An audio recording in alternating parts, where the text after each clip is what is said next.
Jadi seolah-olah laki-laki ini cuma bekerja, mencari nafkah, pulang. Ada yang di komen tentang kayak minta apa, yang kayak gitu. Ada beberapa pihak. Tapi di saat yang satunya udah merasa diuntungkan dan merasa lebih tinggi, golongan yang satu pun akhirnya direndahkan. Kalau nggak memahami tentang gender dan seks, seksualitas juga, gimana coba cara kita memahami isu yang sekompleks itu, seberat itu?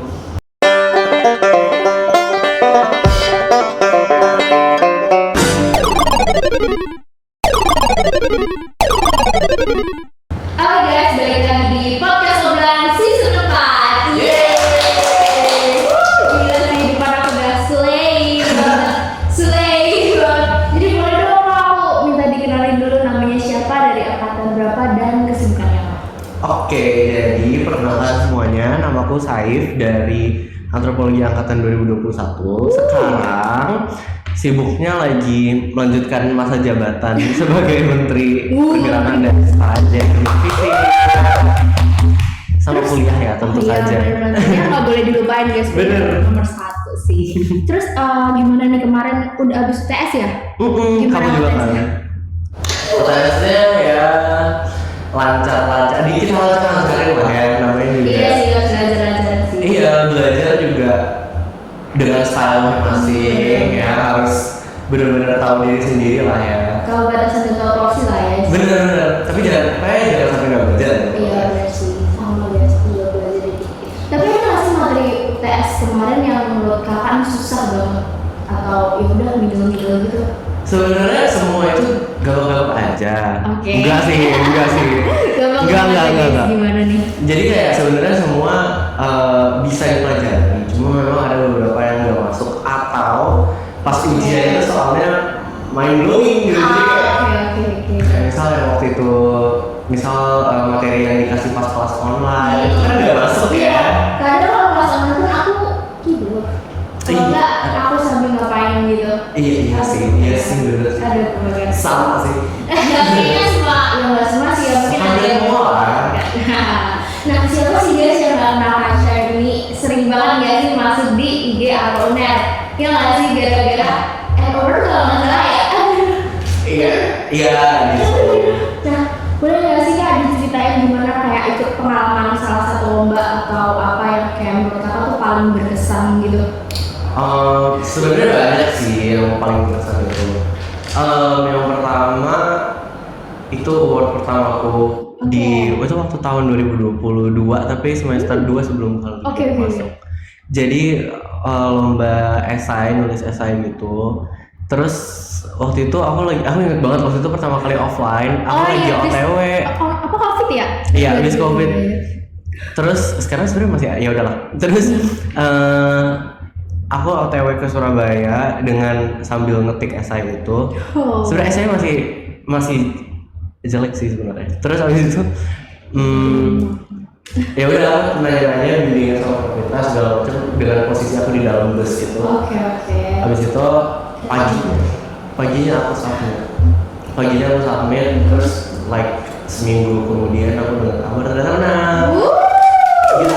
Ada di bus ketika itu nggak pusing atau segala macam enggak sih sebenarnya waktu itu karena kayak udah waktu itu mepet banget, nggak ada yang satu. Tapi sorry kalau itu lombanya emang mendadak atau awalnya aku pengen ikut tapi nggak jadi gitu? Enggak, emang lombanya sebenarnya infonya udah lama, cuma aku aja yang agak yang baru nemu infonya itu, sama memang waktu itu aku tuh tertolong sama perbedaan jam sebenarnya.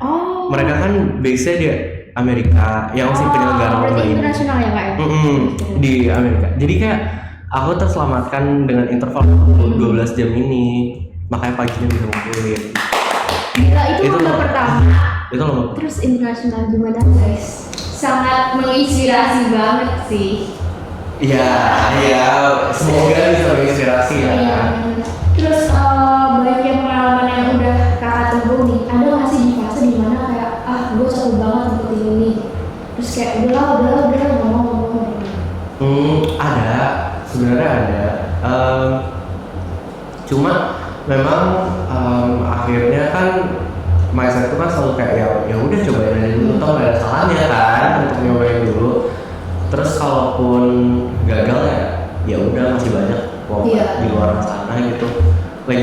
juga ya realistis lah ya, pasti nyari lomba nggak mungkin yang bayarnya 200.000 gitu. Iya bener-bener itu Iya. salah satu faktor ya. Coba anak-anak antro, aku kan tahu anak-anak ini kan anak-anak antro angkatanku maupun angkatanmu itu kan kayak ya kita kebanyakan ya anak kos, anak-anak berhemat gitu. Rantau. Banyak perantau. Jadi kayak aku sebagai perantau juga cari lomba yang hemat aja. Kalau gratis ya bagus, kalau menang ya bagus, kalau enggak ya udah gitu.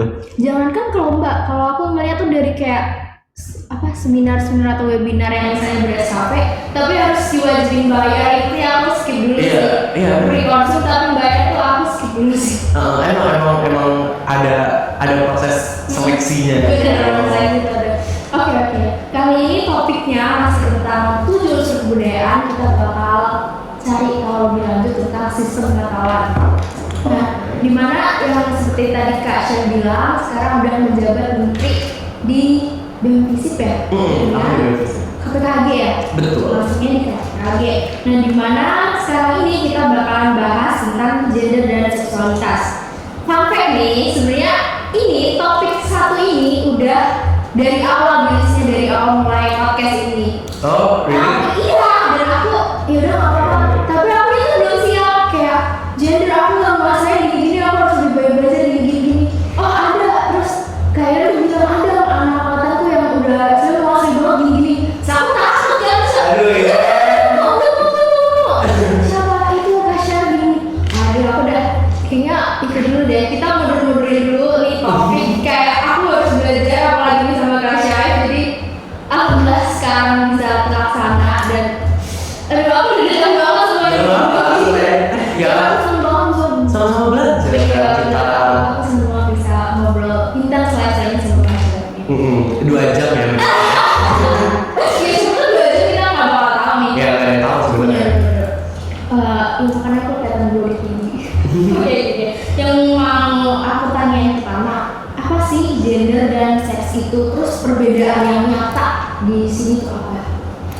Oke, jadi ini sebenarnya ini sebenarnya cukup apa ya? Pertanyaan basic. Betul. Ya kan, mendasar banget. Makanya nomor 1 kan di Iya, benar itu benar. tahu kumbara. Jadi memang kayak yang 2 konsep ini tuh sering banget disalahin gitu antara gender dan seks. Memang keduanya itu bisa terkait, tapi nggak selamanya dia bisa saling terkait atau mempengaruhi gitu. Jadi seks sendiri, kita bahas seks dulu kali ya. Oke, Seks boleh. itu kalau bahasa Indonesia itu namanya jenis kelamin. Oke. Jadi ini merupakan suatu ciri biologis yang dimiliki oleh manusia yang akhirnya membentuk membentuk suatu variasi yang akhirnya kita golongin ini sebagai laki-laki dan perempuan. Oke.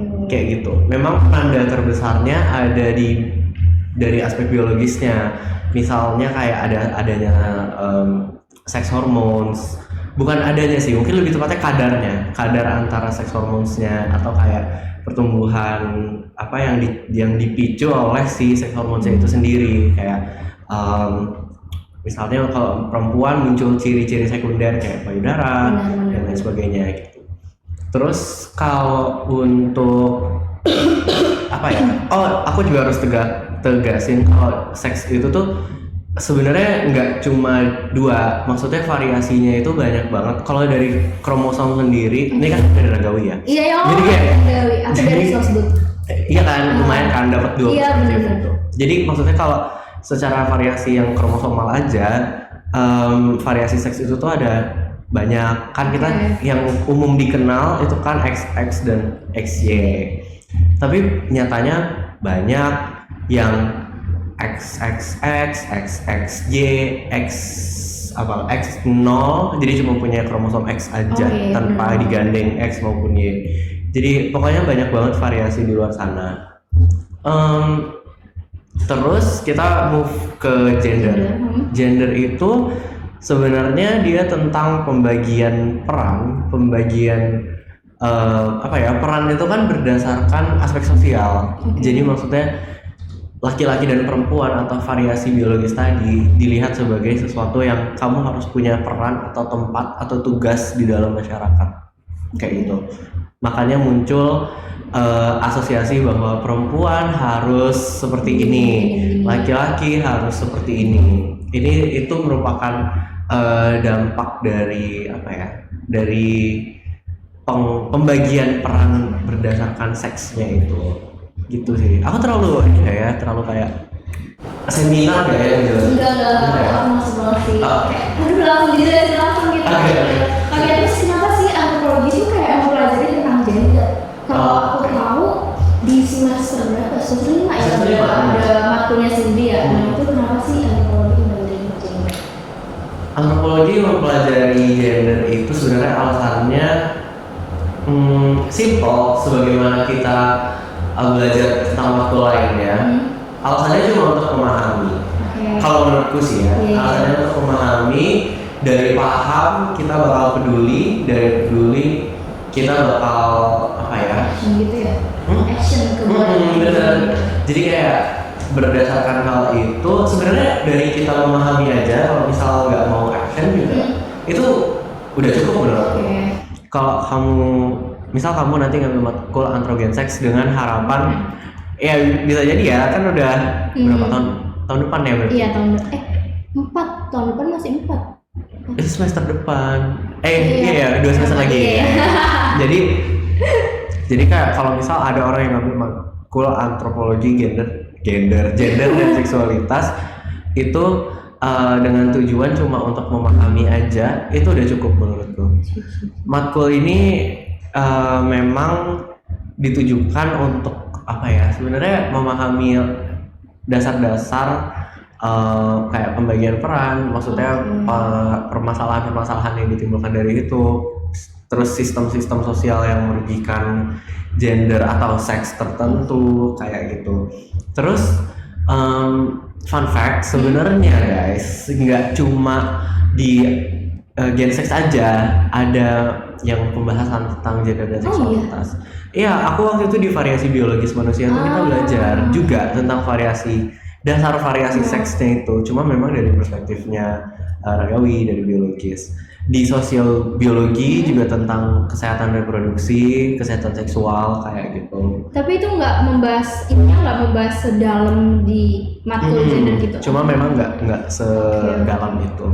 Gitu. Berarti dengan kita memahami aja mungkin kita bisa ngaplikasiin ke diri kita dulu gitu ya, buat nanti gimana kita menyikapi orang-orang gitu mungkin ya. Betul, antropologi juga kan karakteristiknya adalah dia mulai dari bawah ya. Kita lebih banyak membumi gitu kan.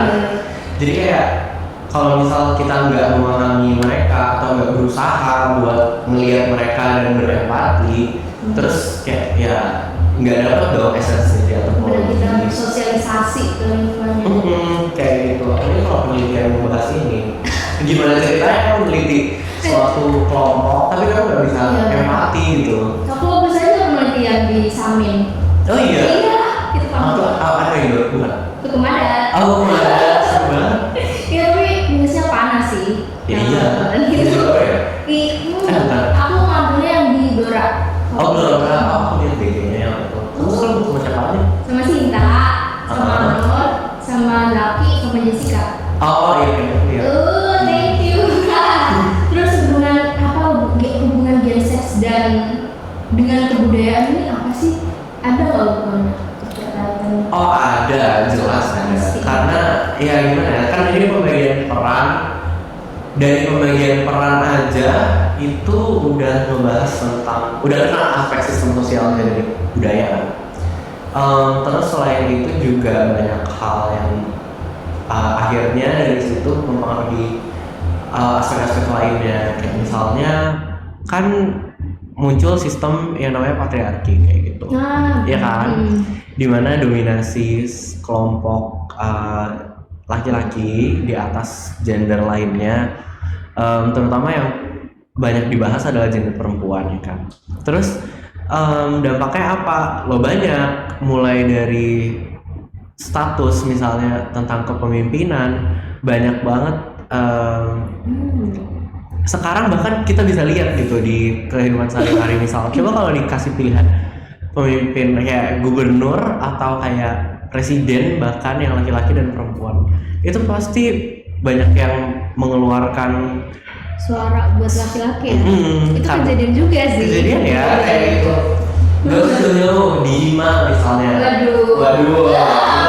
Di Hima, di BEM kayak untuk untuk mengangkat suaranya perempuan itu jauh lebih sulit daripada mengangkat suaranya laki-laki. Terus banyak apalagi misalnya di bidang ekonomi, wage gap, ada namanya wage gap. Jadi wage gap itu kesenjangan pendapatan. Oke. Kita lihat apa yang aku baru baca kemarin karena psikologi olahraga. Jadi atlet perempuan itu ini di Amerika ya, di negara yang namanya maju. Iya.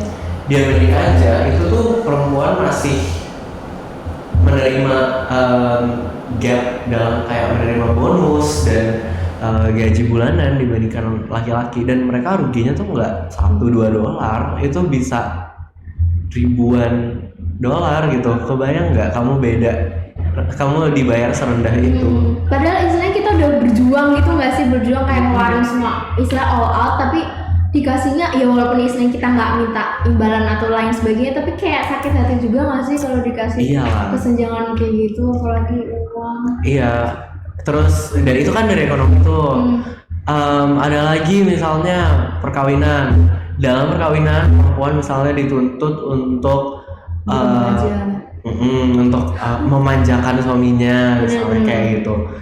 Terus jadi seolah-olah laki-laki ini cuma bekerja mencari nafkah pulang, terus di rumah udah nyantai gitu.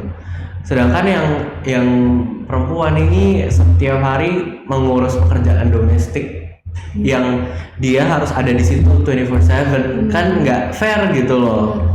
Beban-beban yang kayak gitu yang menjadi isu atau kayak permasalahan di antropologi gender dan seksualitas kayak gitu. Apalagi kayak sekarang kayak kadang aku masih nemuin sih orang-orang perempuan kayak ngapain ya aku sekolah tinggi-tinggi, kan nantinya aku bakal di rumah aja dan lain sebagainya gitu. Itu aku sebenarnya mirip sih, tapi Iya, itu realitanya. Dan kayak kenapa ini menjadi permasalahan kebudayaan ya tadi, karena memang nilai-nilai yang kayak gitu kan nggak serta-merta ada.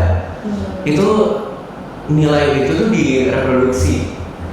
Jadi yang direproduksi nggak cuma anak, kita nggak cuma ngomongin anak, tapi juga tentang nilai, termasuk di dalamnya nilai-nilai patriarkis itu sendiri gitu. For example, ini aku kasih Kania, ada Kania kan ya di situ. Kania, hai. Di operator. Di operator. Setahu penelitian, saya itu penelitian Kania dan Anis waktu itu mereka sempat bahas tentang apa tuh namanya materi lokal. Jadi kalau di Madura itu mereka tinggal secara materi lokal, artinya diasuh oleh apa namanya keluarga dari pihak perempuan, dan itu tuh ternyata melanggengkan nilai-nilai kayak perkawinan dini, yang mana kayak sebenarnya dari nilai-nilai patriarkis itu sendiri yang memandang perempuan sebagai objek untuk reproduksi, sebagai pabrik ya. Jadi itu udah terinternalisasi di dalam kelompok perempuan itu sendiri, dan itu ada di dalam budaya lokalnya orang Madura. Makanya karena di dalam budaya itu emang agak susah sih untuk melepaskan ini. Makanya kan kayak coba kita lihat ke belakang. Matkul antropologi gender dan seksualitas, variasi biologis manusia, variasi populasi yang ada di Antra Uner ada. Coba berapa mindset yang berubah karena itu? Belum tentu semuanya berubah. Ya enggak? Cuman aku sebenarnya juga belum dapat matkulnya sih. Kayaknya aku tertarik buat mengambil matkul ini nih. Silakan. Karena aku mah matkul yang ada di sini, yang ada di manapun itu, kalau kamu gunakan sebaik mungkin, atau kamu ambil sebanyak mungkin apa yang bermanfaat dari situ, pasti bakal terus aja gitu. Apalagi yang matkulnya kayak Gen Sex, Vario itu tuh sangat apa ya, mereka tuh friendly untuk baik orang yang udah ngerti maupun yang belum ngerti, untuk orang ragawi maupun sosial budaya. Jadi masuk di ragawi atau sosial budaya semua. Kalau menurutku sih iya. Terus ini nih kemarin tuh sebelum ini sebelum podcast akan minta sama anak angkatanku nih kayak Oke. buat rangkuman dan sebagai bilang aku nggak paham di sini. Terus dia kayak nulisin gitu kan. Terus ada dia nulisin soji esi. Oke. Nah aku kurang sebenarnya aku udah baca dan aku istilahnya aku tapi aku mau penjelasan lebih lanjut sih tentang soji esi ya. Ya, oke. Boleh dong? Oke, jadi sugesti itu adalah suatu konsep dalam gender dan seksualitas yang dia itu sebenarnya digunakan untuk membantu kita kayak melihat diri kita sendiri kalau menurut aku. Jadi dengan aku memahami sugesti yang ada di dalam diriku, aku merasa paham, aku merasa lebih dekat gitu loh dengan Sama diri sendiri. Oke, jadi aku merasa lebih damai. oke, jadi kayak lebih ngenalin diri sendiri terus gimana kita beradaptasi gitu. Betul, lebih mengenali tentang bagaimana sih kita harus berinteraksi dengan lingkungan yang kayak kalau menurut aku sih kayak gitu. Nah intinya sugesti itu adalah suatu aspek di sini dalam situ ada beberapa lagi yang nanti coba aku jelasin dengan seawam mungkin ya mungkin. Terus sugesti ini ada di setiap orang, prinsipnya adalah itu, dia universal. Jadi setiap orang pasti punya aspek ini. Yang pertama adalah sexual orientation, orientasi seksual. Orang itu pasti punya ketertarikan secara romantis maupun seksual terhadap terhadap individu dengan kriteria tertentu. Misalnya kayak gitu. Ada juga yang nggak tertarik dan itu tetap masuk ke dalam bagian orientasi seksual. Berarti orientasi dia adalah misalnya aseksual karena dia merasa nggak tertarik dengan tipe tertentu kayak gitu. Ada juga yang misalnya heteroseksual. Heteroseksual itu berarti kamu menyukai lawan jenismu. Ini asumsinya biner, maksudnya memang asumsinya ada laki-laki dan ada perempuan kayak gitu. Ada juga yang homoseksual. Homoseksual itu yang suka dengan jenis kelamin yang sama kayak gitu. Itu sexual orientation. Oke. Lanjut ke identitas gender atau gender identity. Kan SOGI gender identity. Gender identity itu tentang bagaimana kita melihat diri sendiri. Kayak apakah aku merasa gimana kamu ngelihat dirimu sendiri? Kayak misal kamu ngaca terus kayak aku ngelihat ini laki-laki deh kayak. Aku ngelihat diriku sebagai laki-laki kayak gitu, atau aku ngelihat diriku sebagai perempuan, atau nggak harus laki-laki, nggak harus perempuan. Aku ngelihat diriku sebagai sesuatu yang ya udah aku aja. Itu ada istilahnya sendiri dan kita berhak untuk mendefinisikan itu sendiri. Ada yang di saat seseorang merasa nggak cocok atau nggak linear dengan apa yang dia lihat, muncullah istilah transgender kayak gitu. Dan itu lagi-lagi aku harus tekanin bahwa semuanya adalah variasi, semuanya adalah normal, semua universal, artinya semua orang punya aspek ini. Abis itu gender expression. Kalau tadi gender identity adalah tentang bagaimana kita ngelihat diri sendiri, gender expression adalah tentang bagaimana kita memproyeksikan si identitas itu keluar. Jadi gimana cara kita berekspresi, apakah ekspresimu maskulin, apakah ekspresimu feminin misalnya kayak gitu. Terus ada lagi yang penutup adalah sex characteristics. Jadi sex characteristics ini si jenis kelamin itu, si aspek biologismu itu seperti apa kayak gitu. Dan lagi-lagi aku lihat di semua manusia pasti aspek ini ada. Seberapa denial orang itu terhadap konsep ini, pasti mereka punya semua aspek ini. Dan itu berkesinambungan gitu ya atau Mereka seluruh aspek ini bisa terkait. Sebenarnya iya sih, mereka saling terkait, tapi bukan berarti kayak ada hubungan yang absolut. Misal kayak kalau kamu laki-laki tentu kamu harus heteroseksual, suka sama perempuan, terus ekspresimu harus maskulin, dan sex karakteristikmu kamu harus punya kromosom yang XY. Nggak selamanya harus Emang nggak gitu. ya? Apa ya, aspek gender atau seks atau SOGSC ini itu jauh lebih fluid daripada apa yang masyarakat harapkan gitu. Jadi kayak memang untuk mengkotak-kotakan itu susah. Makanya dalam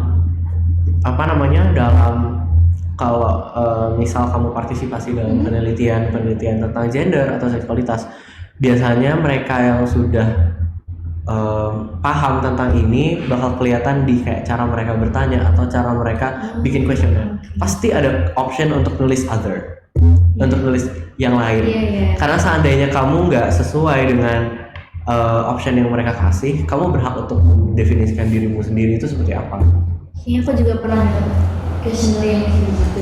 Iya kan, memang kecenderungan masyarakat kan buat mengkotak-kotakan ya. Nah, untuk dalam penelitian gender dan seksualitas itu teman-teman, sebisa mungkin kita nggak mengkotak-kotakan mereka kayak gitu. Terus aku nanya nih, gender dan karakteristik itu ada hubungannya atau enggak? Oh, maksudnya gender dan seks itu tadi? Bukan. Karakter, lebih ke karakter gitu. Oh, karakter, oke. Ada yang berhubungan, ada yang enggak. Oke. Lagi-lagi kita bakal ngebahas tentang variasi, dan variasi ini kalau ngomongin gender banyak banget variasi ini yang memang didasarkan oleh hal-hal yang personal. Jadi memang individu ini aja yang punya perbedaan cara pikir atau perbedaan cara mereka mempersepsikan lingkungannya kayak gitu. Jadi si gender dan karakter itu bisa terkait, bisa enggak. Ada beberapa yang melihat dirinya, coba kita kasih contoh aja ya.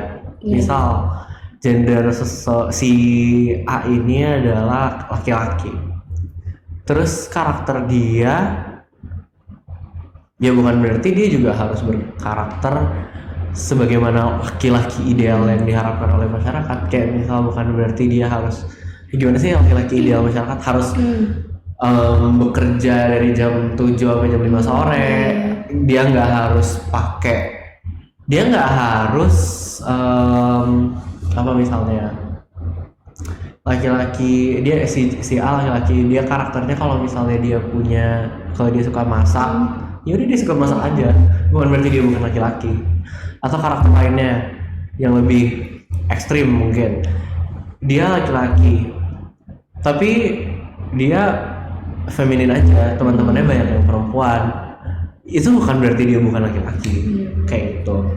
Ada juga yang misalnya kaitannya, aku perluas coba misalnya orientasi seksual. Seseorang yang misalnya gay atau bi, itu mereka nggak punya karakter yang fix tentang itu. Ya kalau misal kamu maskulin, kamu gay dan segala macem, ya terus ya memang berarti itu dirimu seperti itu. Di sisi lain ada yang gay terus feminin, ada memang karakter dia, cara dia mengekspresikan dirinya adalah dengan ekspresi feminin, dan itu oke juga. Tapi yang dilihat sama kebanyakan orang kan, oh kalau kamu gay berarti kamu nyeleweng dari ajaran. Oh berarti kamu berarti feminin, kamu ngondek kayak gitu. Coba in reality kita lihat misalnya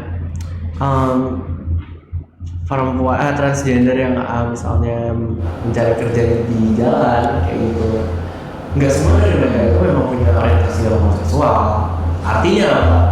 Artinya nggak semua karakteristik atau perilaku seks itu berkaitan sama gendernya atau orientasi seksualnya kayak gitu.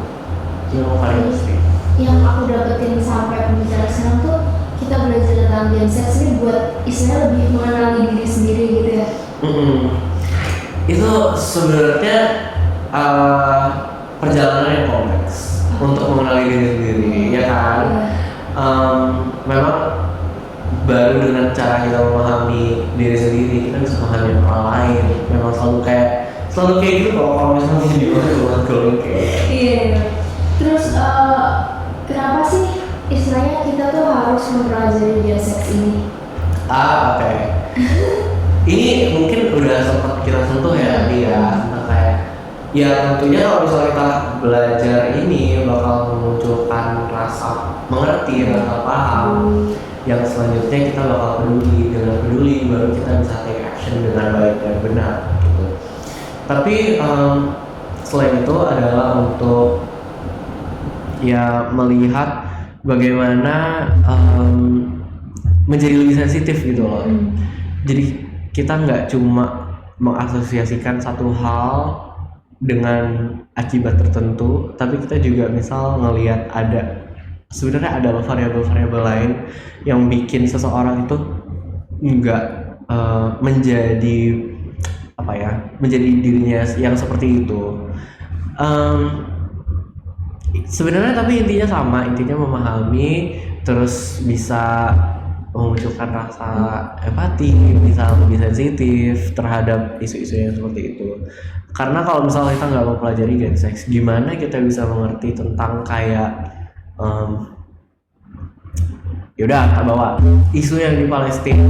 Nah yang di Palestina itu mereka banyak loh yang akhirnya nyuntikin hormon ke dirinya sendiri karena supaya bisa delay menstruasinya karena di sana krisis kayak gitu. Kalau nggak memahami tentang gender dan seks, seksualitas juga, gimana coba cara kita memahami isu yang sekompleks itu, seberat itu. Lanjut contoh lain misalnya HIV/AIDS.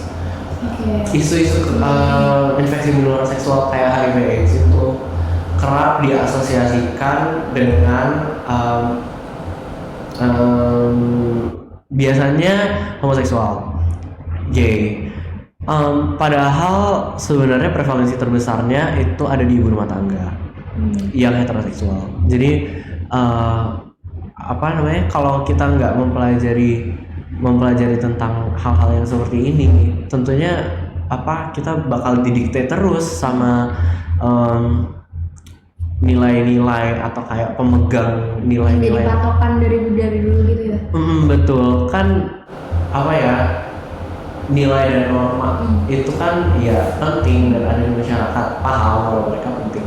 Tapi akhirnya ada bagian dari orang yang memutuskan bahwa nilai dan norma ini adalah alat untuk menguasai atau memposisikan suatu kelompok itu di bawah kelompok dia sendiri kayak gitu. Makanya muncul sistem-sistem yang kayak patriarki dan kawan-kawannya kayak gitu. Tadi menurut kakak nih kesadaran gender seks di Indonesia nih kayak gimana? Terus cara mengatasinya kita harus gimana? Gitu. Kayak ini menarik sih. Tapi coba aku pengen tahu dari kamu dulu sih. Soalnya ini kan bukan teori nih, jadi kayak ini pengalaman kamu sendiri. Yang kamu lihat ini gimana sejauh ini? Gak usah di Indonesia, Ada di kampus, tapi aku nggak mau surveinya. Ya, kakak bilang tadi kan. Iya. Sekarang lihat aja pemimpin dilihat dari laki-laki lah, perempuan lah gini. Ada pernah di salah satu komunitas itu pemimpinnya itu perempuan, tapi ada yang ngomong, apaan sih, lu perempuan lu mana bisa gitu. Kayak gitu, terus udah lah ganti aja, udah yang penting laki-laki gini-gini, mana bisa lo, mana kuat kamu ngurusin istilahnya istilahnya tuh ngurusin sebesar ini kamu tuh nggak bisa, udah ganti aja kalau bisa, ganti aja dengan jabatan gini gitu. Itu sih hal kecil yang lah emang kenapa bukannya kita tuh punya hak yang setara dan ya why not gitu loh. Itu sih yang buat aku agak Oke. Iya, itu hal kayak gitu emang masih banyak sih di kampus Jawa Dwipa ini. Pasti gimana liriknya? Timur Jawa Dwipa ini. Jadi kayak ya yang nggak heran juga kalau misalnya kita sesekali lah melupakan hal kayak gitu.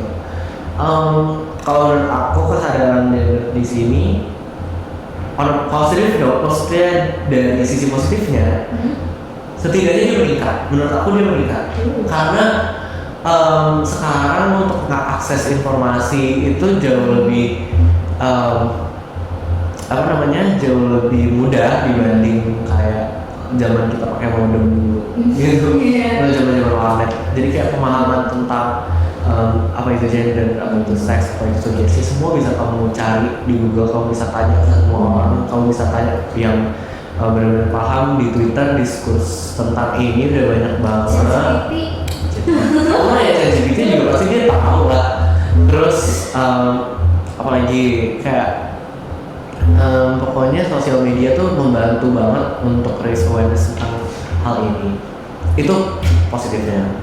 Negatifnya adalah banyak juga yang counter suara-suara yang berusaha untuk membuka tentang isu ini kayak gitu. Lagi-lagi kayak banyak banget aku lihat yang diskursus di Twitter yang akhirnya ditumbangkan oleh orang-orang atau sekelompok orang yang memang dari awal nggak suka aja tentang kayak kalau perempuan misal dianggap setara kayak gitu. Apalagi ya, terus aku juga pernah, aku nggak mau spill sih, tapi memang ada lah di mata kuliah gender dan seksualitas ini yang kayak dia itu ikut di sini kayak masih saat dijelaskan tentang misal kayak kekerasan seksual dan kawan-kawannya, tapi dia itu masih secara nggak langsung mempraktekkan itu. Mungkin nggak di kelas tapi di luar, dan aku lihat itu, dan memang sesuatu yang sangat miris sih, bahwa memang ada di depan kita ada usaha untuk bikin diri semakin pintar gitu loh, tapi malah di luar sana nggak mencerminkan itu sama sekali. Itu masih sering aku temuin kayak gitu, dan memang jadi PR kita juga sih buat kayak menyikapi hal itu kayak gimana. Apalagi kayak kekerasan nih sekarang nggak cuma dari pukulan atau lain sebagainya, kayak ketikan aja udah kadang udah bisa membuat mentalnya orang down gitu. Betul. Aku kan di KPKG juga kadang nerima laporan-laporan kayak gitu yang kayak kekerasan seksual. Memang korbannya banyak perempuan, karena memang ya perempuan dirugikan kan sama sistem-sistem kayak gini. Banyak kok aku nerima laporan yang kayak cuma ketika padahal dia nggak pakai baju yang di mana, cuma di komen aja tentang kayak dadanya, ya kan, banyak yang kayak gitu tuh. Ada yang di komen tentang kayak minta apa yang kayak gitu. Ada juga yang kayak yang verbal kayak calling, kayak gitu. Sebenarnya aku masih ngalamin sih malu-malu. Masih banyak banget. Bahkan kan waktu itu Satgas kan pernah yang masuk ke Satgas waktu itu lewat Twitter, lewat Erlangga Manifest. Tentang baca nggak? Itu di depan bangunan Universitas. Oh iya? Iya, di depan psikologi sini. Yang itu ya. Iya, yang itu. Kayak maksudnya kasus-kasus yang kayak gini tuh masih bisa ditemuin. Dan untungnya pas kasus itu masuk kayak di Erlangga Manifest, atau pas aku bahas ini di KPKG atau di forum BEMFISIP, memang orang-orang udah cukup aware, seenggaknya mereka udah tahu bahwa hal itu salah kayak gitu. Memang tapi PR-nya adalah untuk ngejelasin kepada mereka kenapa itu salah, kenapa harus ada tindakan seperti ini untuk menghukumnya, dan kenapa tindakan yang kayak gitu dibenarkan, kerugiannya sebesar apa kayak gitu. Karena banyak kok yang belum paham kenapa korban itu perlu untuk dilindungi sedemikian hingga kayak gitu. Terus nih, sekarang kan kayak banyak banget ya diskriminasi tentang gender ini sendiri.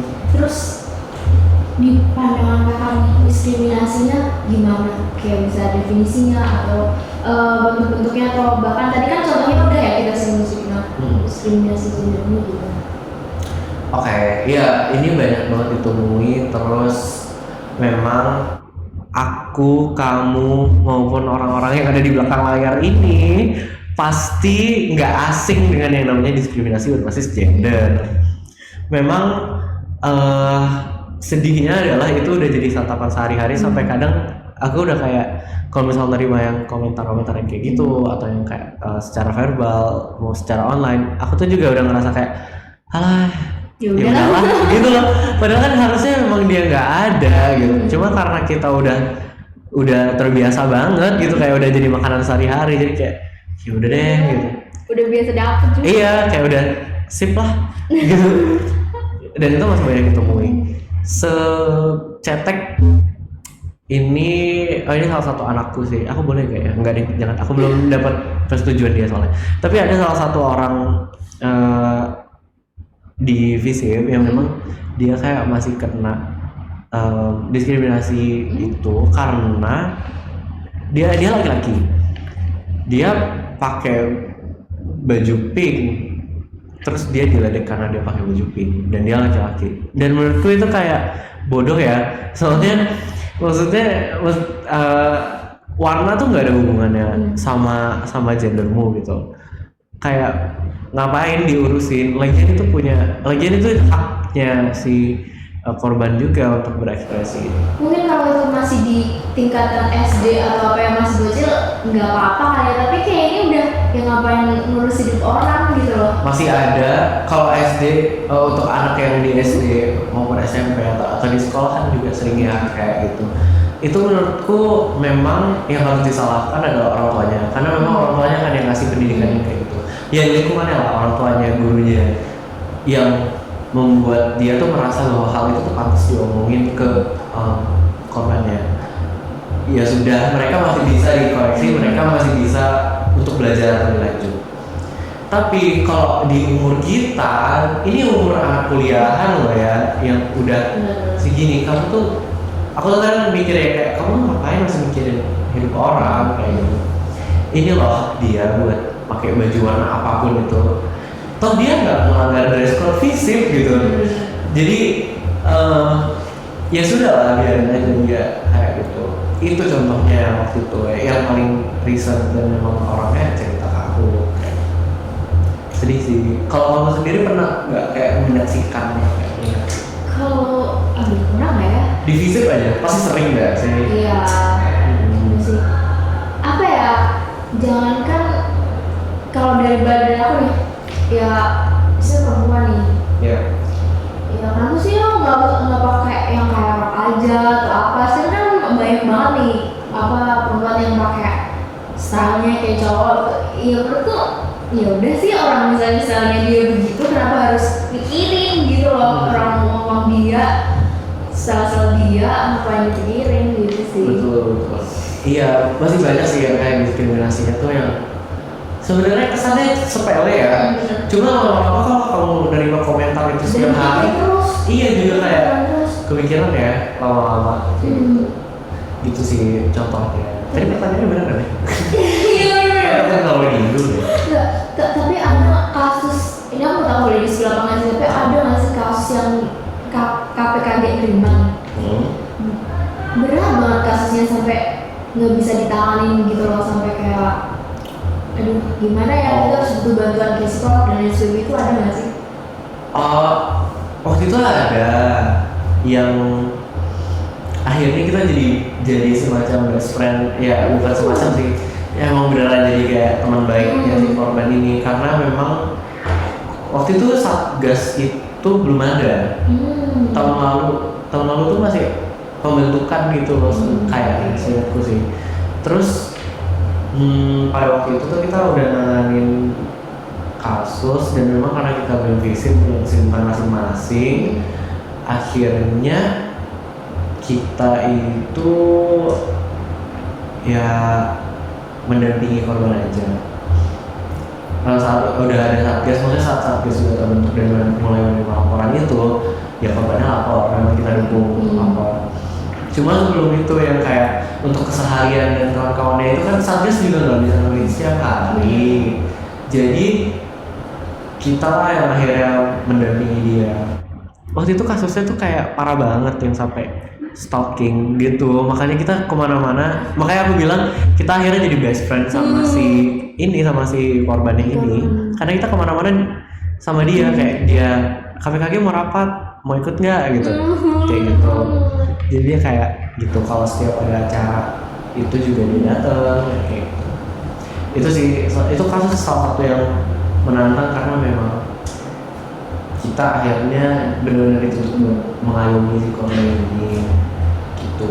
Iya sih, itu kayak kalau permasalahan dulu apa ya, cara mengatasinya cukup jadi pendengar yang baik dulu nggak sih, biar ya aku nggak tahu ya kenapa kalau siapa aku cerita terus sudah ada orang yang bisa bertulisan gitu rasanya adem, walaupun dia nggak sama sekali nggak ngasih saran atau lain sebagainya, itu kayak makasih banget udah mau dengerin cerita aku, masalah aku gitu sih. Iya, memang menurut aku juga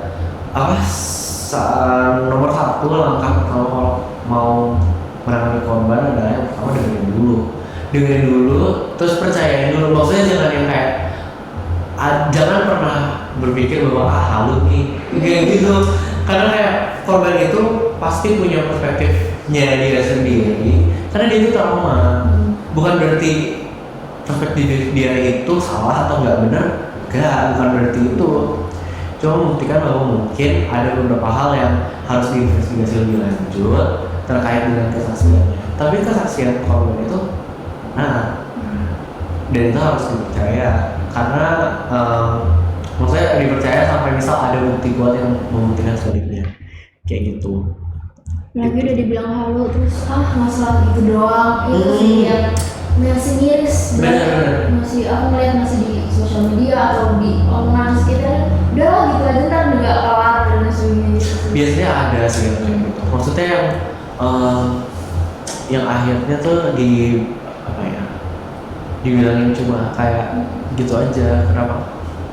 Ada juga yang paling heran tuh yang sebenarnya bikin aku frustrasi sih sebenarnya, karena orangnya memang cukup dekat, terus memang orang di sekitar dia tuh benar-benar gitu ya.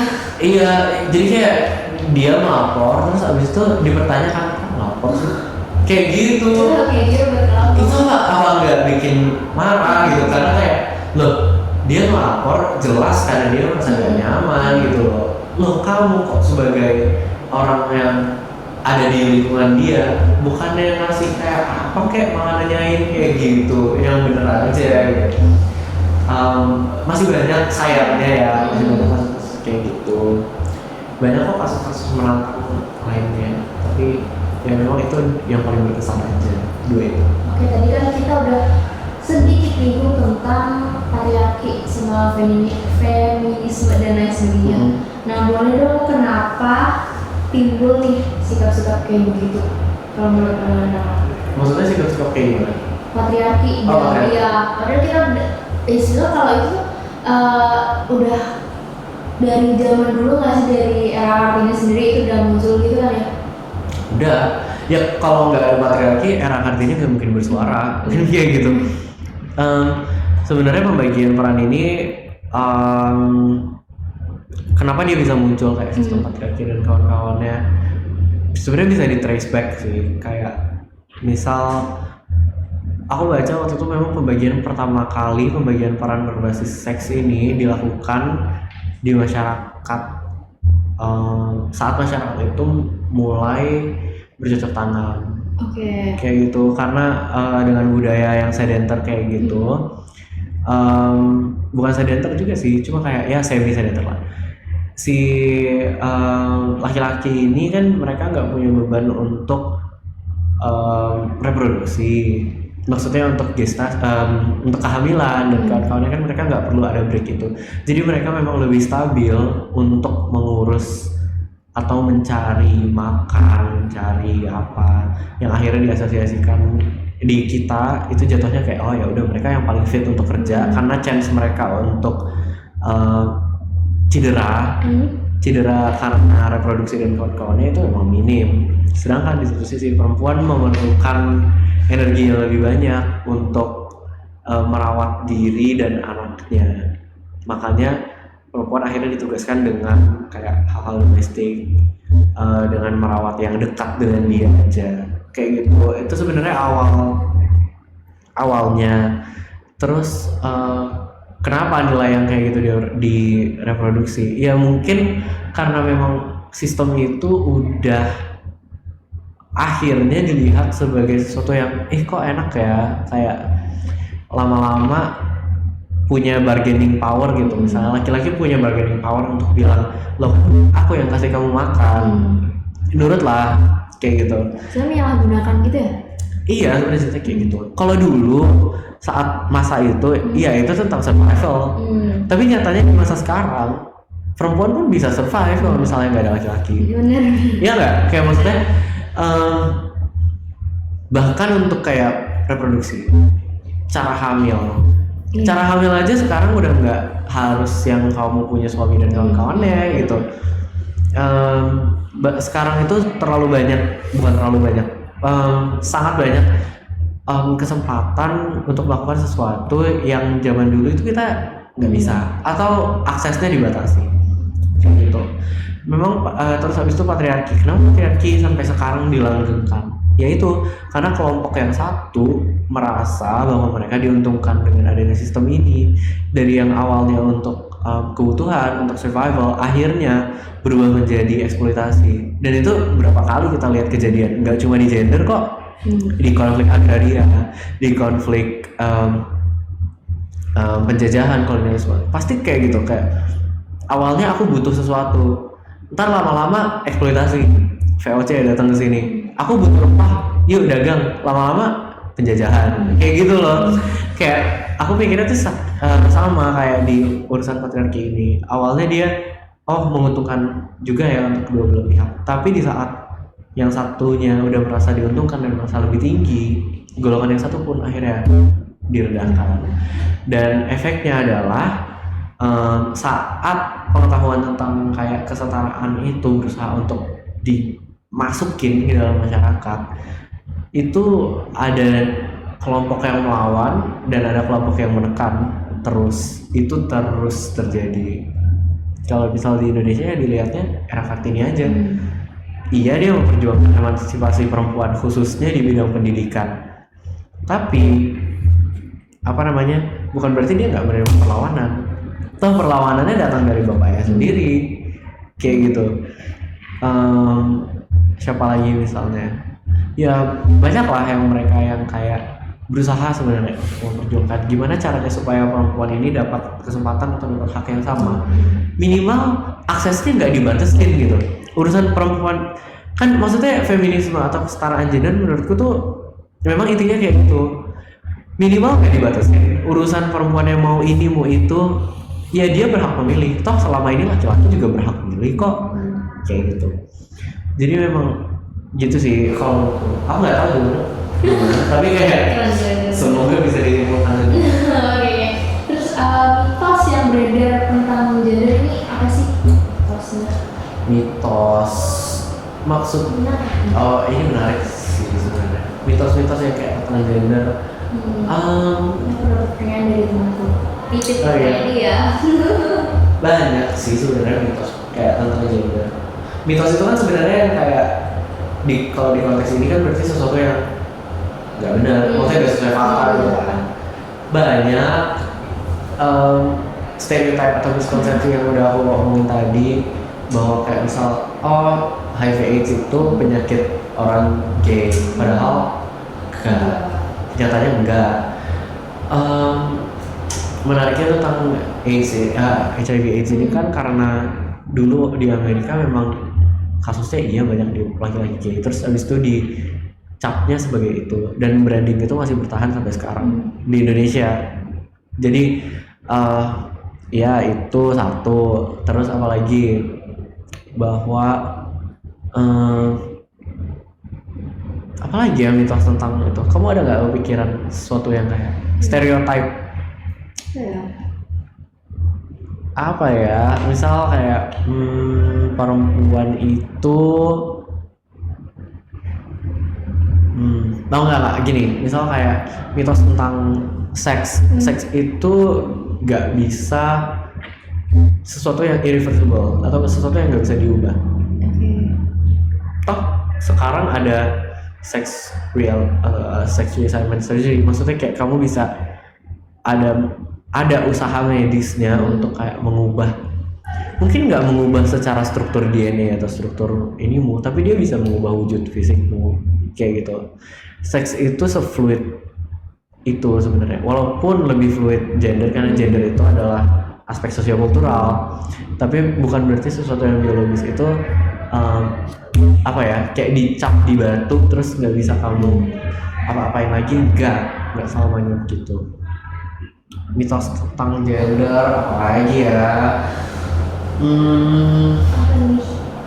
Apa ya mitos tentang gender? Coba kita google. Boleh. Ada waktu nggak ya kita google? Ada dong, masih lama kok. Coba kita google. Banyak sih artikelnya. Kamu kemarin diskusi sama siapa aja tentang ini? Aku kemarin diskusi sama Anya dan ada kawan. Thank you Anya.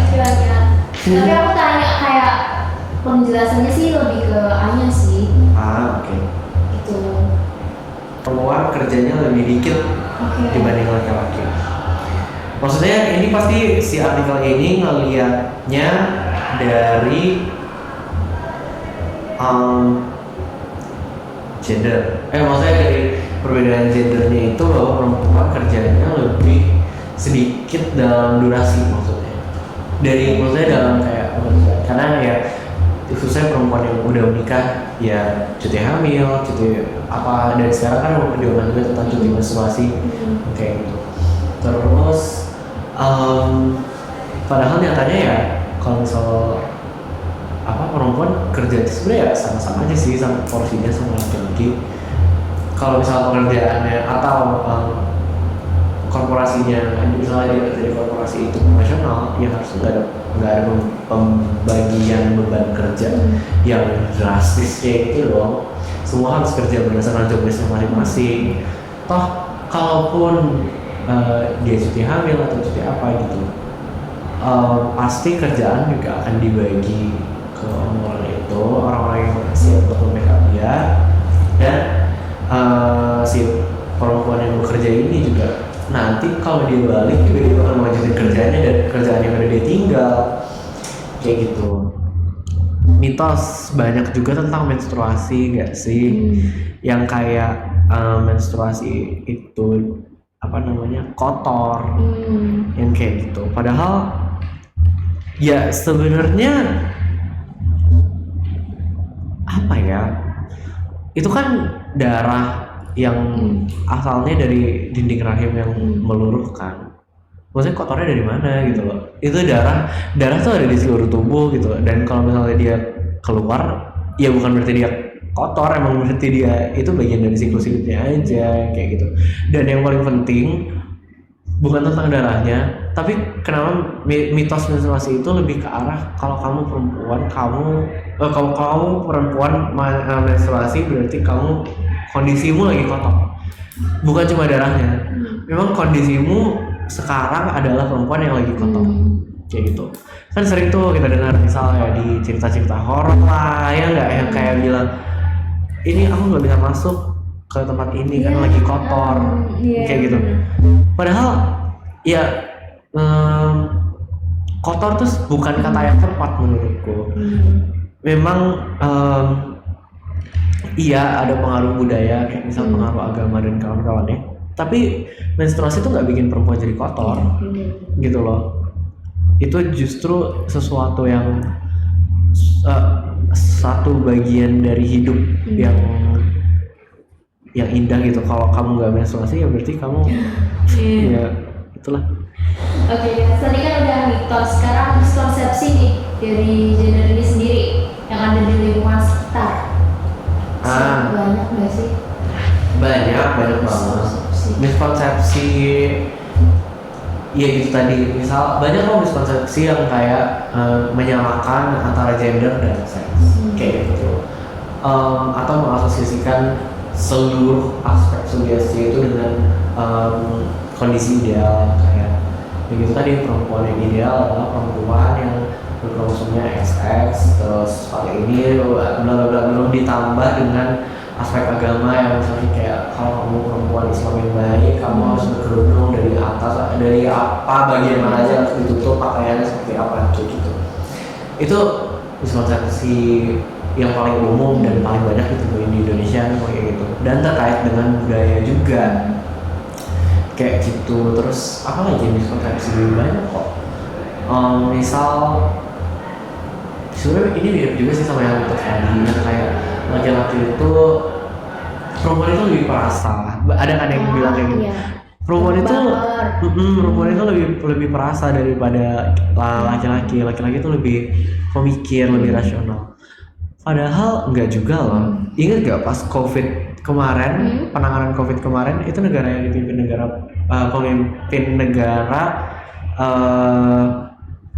gimana ya bahasanya? Jadi negara-negara yang dipimpin oleh pemimpin perempuan itu penanganan COVID-nya lebih baik. Contoh di New Zealand dipimpin sama waktu itu masih Jacinda Ardern. Itu dia penanganannya cepat, efektif. Jadi maksudnya dia bukan berarti aku nggak deny bahwa perempuan itu bukan perasa, enggak. Tapi bukan berarti perempuan itu kalau udah perasa nggak bisa mikir gitu. Laki-laki pun sama, dia mikir bukan berarti dia nggak bisa ngerasa. Dan itu sesuatu yang kayak umum banget. Misal kok laki-laki kok nangis sih kayak gitu. Padahal loh ya apa salahnya kalau dia sedih, masa harus kayak cuma nahan doang kayak Kan gitu. dipendam itu juga nggak baik juga nggak sih? Benar. Terus muncul juga nih kayak stereotip yang